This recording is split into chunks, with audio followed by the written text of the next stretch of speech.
हाँ जी, एक बहुत कॉमन क्वेरी आ रही है बहुत लोगों की मेरे मैसेज पे कि सर एमसीक्यू कैसे सॉल्व करें? हमें कॉन्सेप्ट्स आते हैं, बट वहाँ जाने के बाद ना हमसे केस स्टडी पढ़ी नहीं जाती। ऐसे वॉच बार-बार जल्दी-जल्दी भागती है, हमें ऐसा लगता है हम पीछे हो रहे हैं और इन सब चीज़ों में ना आती हुई चीज़ भी गलत कराते हैं। आज हम डिस्कस करने वाले हैं कि आपको एमसीक्यूज़ में कैसे प्रो बनना है, खासकर सीए इंटरमीडिएट जीएसटी लेवल पे, ठीक है? मैं आपको पूरा एक-एक चीज़ बताऊँगा, बहुत ज़्यादा टाइम नहीं लूँगा, चलो जल्दी शुरू करते हैं। सर एमसीक्यू की यदि हम थोड़ी-सी बात करें, आपके पेपर में 2 केस सिनेरियो आते हैं, 3-3 एमसीक्यू के। केस सिनेरियो 1 जिसमें 3 एमसीक्यू रहेंगे, 2 नंबर ईच मतलब कि 6 मार्क का। Same case scenario 2 3 MCQs into 2 marks 6 marks. 1 individual MCQ जो थोड़ा-सा बड़ा केस स्टडी टाइप आता है 2 नंबर का और एक बिल्कुल ही स्ट्रेट फॉरवर्ड एमसीक्यू दे देते हैं 1 नंबर का कि भाई किसी को कुछ भी नहीं बन रहा है तो 1 नंबर तो ले जाए। ऐसे करके आपके पास 15 नंबर के एमसीक्यूज होते हैं, ठीक है? थोड़ा-सा यदि हम अब आपके पेपर के टाइम को ब्रेक करें, तो जीएसटी के लिए आपके पास 90 मिनट्स हैं, करेक्ट? पेपर है 50 मार्क्स का, मतलब कि 1.8 मिनट्स पर मार्क, मतलब 1 नंबर के क्वेश्चन को सॉल्व करने के लिए आपके पास 1.8 मिनट्स हैं, ठीक है? अब अपन इससे ज्यादा इसको एनालिसिस नहीं करते हैं क्योंकि ये एनालिसिस मैंने आपको एक करके बता दिया, बाकी that is not this is not too much of practicality, है ना? तो यदि मैं सिर्फ एमसीक्यूज की बात करूं तो आपके पास मोटा माटी 15 टू 20 मिनट्स रहने वाले हैं एमसीक्यूज को सॉल्व करने के लिए। इन 15 टू 20 मिनट्स में आपको 15 नंबर के एमसीक्यू सॉल्व करने हैं। सबसे पहले तो आप ये अपने माइंड में कर लो। यदि 20 मिनट लग गए, बढ़िया, कोई दिक्कत नहीं है। स्टिल आपके पास 70 मिनट्स रहेंगे अपने डिस्क्रिप्टिव पेपर को सॉल्व करने के लिए, ठीक है? अब आते हैं अपन आगे। अब मैं आपको पता है क्या करके बताने वाला हूँ? अब मैं आपको एक एमसीक्यू कैसे सॉल्व करना है वो बताने वाला हूँ। ये एक बड़ा सा केस सिनेरियो है, मैंने एक बड़ा सा केस सिनेरियो सेलेक्ट किया है। आप देख सकते हो पूरा 1 पेज, है ना? फिर ये आधा पेज, करीब-करीब 1.5 पेज का है और करीब 5 क्वेश्चन्स हैं। अब आपको एमसीक्यू कैसे सॉल्व करना है, let me tell you it step by step, ठीक है? सबसे पहले पाँचों क्वेश्चंस पढ़ना है, ठीक है सर पता है हमें, बहुत सारे टीचर्स ने बताया हुआ है। एग्जैक्टली आपको वही करना है।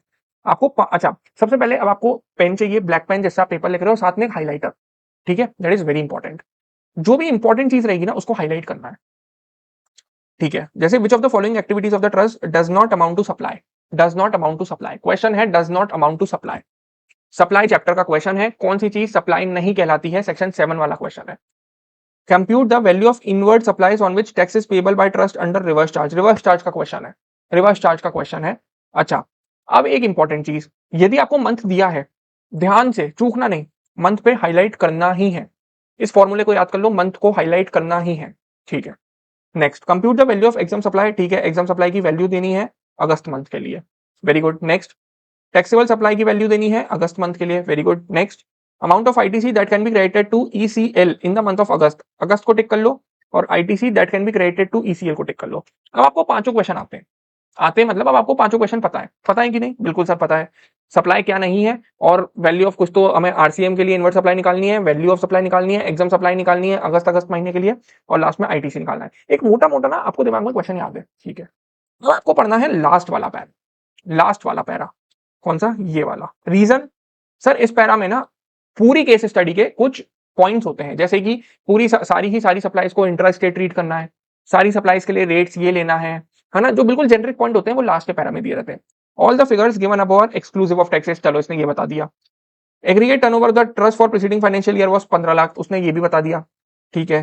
ठीक है। अब मैं पता है क्या करता हूं, एक तो हाईलाइट करता हूं, दूसरा पेन से ना फटफट लिख लेता हूं, एक्सक्लूसिव ऑफ टैक्सेस है, प्रीसीडिंग फाइनेंशियल ईयर में एओ 15 लाख है, मैंने फटफट लिख लिया दो दो वर्ड्स में, ठीक है? अब मैं क्वेश्चन पढ़ना चालू करूंगा, para by para, para by para, और पता है क्या करूंगा? जैसे ही मैंने ये पैरा पढ़ा, 2 वर्ड में इसको साइड में यहां पे लिख लूंगा, 2 वर्ड में। सर इतनी चीजें कैसे होंगी, बताऊंगा। अच्छा, अब एक और ट्रिक है, जैसे ही फर्स्ट पैराग्राफ पढ़ोगे ना, कुछ चीजों को, अच्छा ये भी फॉर्मूला है, इन चीजों को तो करना ही है। सबसे पहले आपको ये पता लगाना है कि एमसीक्यू में पर्सन कौन है, इंडिविजुअल है, एचयूएफ है, पार्टनरशिप फॉर्म है, क्या है, क्यों? सर आरसीएम में काम आती है, बहुत सारी जगह काम आती है, ठीक है?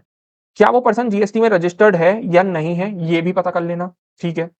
उसका थ्रेशोल्ड कितना है, यदि ये हो तो ये भी पता कर लेना, नहीं तो मैं आपको बहुत इंपॉर्टेंट पॉइंट दूं तो थर्ड थर्ड चीज जो आपको पता करनी है, स्टेट, कहां पे रजिस्टर्ड है। 3 चीजें बहुत इंपॉर्टेंट है, सबसे पहले उसको साइड में लिख लेना, पर्सन का स्टेटस क्या है, रजिस्टर्ड है या नहीं, रजिस्टर्ड है तो कौन से स्टेट में।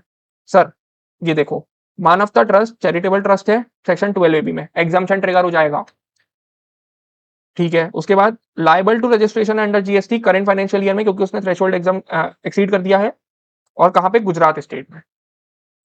इन इंफॉर्मेशन को आप साइड में रख लेना, ये आपको पूरे थ्रू आउट द क्वेश्चन लगने वाली इंफॉर्मेशन है। ठीक है, ठीक है सर, हमें स्टेप समझ में आ गई। सबसे पहले हमें एमसीक्यूज पढ़ने हैं। एमसीक्यूज पढ़ने के बाद हमें लास्ट पैराग्राफ पढ़ना है। लास्ट पैराग्राफ में हमें ये निकालना है कि भाई रेट्स दिया रहता है, एक्सक्लूसिव है, इंक्लूसिव है, वो दिया रहता है, और बाकी की इंफॉर्मेशन। और हमें एक बार पढ़ना है, 2 वर्ड्स में साइड में समरी लिखनी है और उस पैराग्राफ को काट देना है, बिल्कुल। फिर फर्स्ट पैराग्राफ पे आना है। फर्स्ट पैराग्राफ में 3 चीजें, पर्सन, रजिस्ट्रेशन है या नहीं, स्टेट। चलो, इतना करने के बाद अब आपको पैरा बाय पैरा जाना है, पैरा बाय पैरा जाना है। और जनरली पता है कैसा होता है, जैसे ये पैरा है ना, तो इस पैरा में आपके किसी भी एक आध क्वेश्चन का आंसर हो जाएगा। फिर आप अगला पैरा पढ़ोगे, इसमें फिर से किसी एमसीक्यू का आंसर हो जाएगा। बिल्कुल चीजें ऐसे ही चलती है ना। अब सर आपने इतनी सारी चीजें बता दी, ऐसे 2 केस सिनेरियो सॉल्व करने हैं 12 मिनट में, 15 मिनट में, कैसे करेंगे? प्रैक्टिस। ये तभी हो सकता है जब आप प्रैक्टिस करके जाओ, आपके concept A to Z clear है, आपकी इंटरलिंकिंग सारे चैप्टर्स की बहुत अच्छी है, तब भी आप जल्दी एमसीक्यू नहीं कर सकते यदि आपकी प्रैक्टिस नहीं है। तो दोस्तों, एमसीक्यू सॉल्व करने की प्रैक्टिस करो, छोटे एमसीक्यूज से उठाओ, केस सिनेरियोस को बाद में ले जाओ। हर सब्जेक्ट के लिए बहुत इंपॉर्टेंट है एमसीक्यूज को सॉल्व करना। यदि आपने ऐसे 5 केस सिनेरियो, में पूरे नहीं बोल रहा हूं, सिर्फ 5 केस सिनेरियो भी सॉल्व कर लिए ना, आप समझ लेना आपकी प्रैक्टिस हो गई है। और आपने इस स्टेप से फॉलो कर लिया ना, देखो जब हम पहली बार किसी चैप्टर को पढ़ते हैं हमें लगता है 1 घंटा, अगली बार पढ़ते हैं आधा घंटा, उसके बाद में पढ़ते हैं 15 मिनट, और बाद में 4th टाइम जब पढ़ते हैं ना, तो बुक बंद करते हैं, चिल्लाते हैं, 5 मिनट में पूरा चैप्टर हो जाता है। सेम चीज यहाँ पे होगी। आप ऐसे 5 केस सिनेरियो इस मेथड से सॉल्व करके देखना, आपसे अपने आप जल्दी होने लगेगा विदाउट एनी मिस्टेक। आपने यहाँ पे क्वेश्चंस भी कवर कर लिए, आपने पूरी केस स्टडी भी कवर कर ली, और आपको कॉन्फिडेंस भी रहेगा कि हम सही करके आए।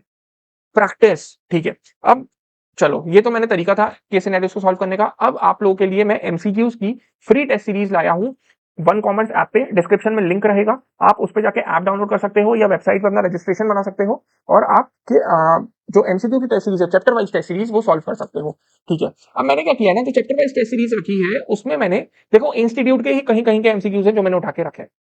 उससे मोटिव ये है कि उससे आपके चैप्टर्स का रिवीजन होता जाएगा, है ना। और विद इन सम टाइम मैं इन केस सिनेरियोस को भी अपलोड कर दूंगा, तो आप इन केस सिनेरियोस को भी वहां से कर सकते हो। Thank you so much for watching this video. MCQs की प्रैक्टिस करो, बिना एमसीक्यू के आप एग्जाम्शन नहीं ला सकते, दैट इज फॉर श्योर।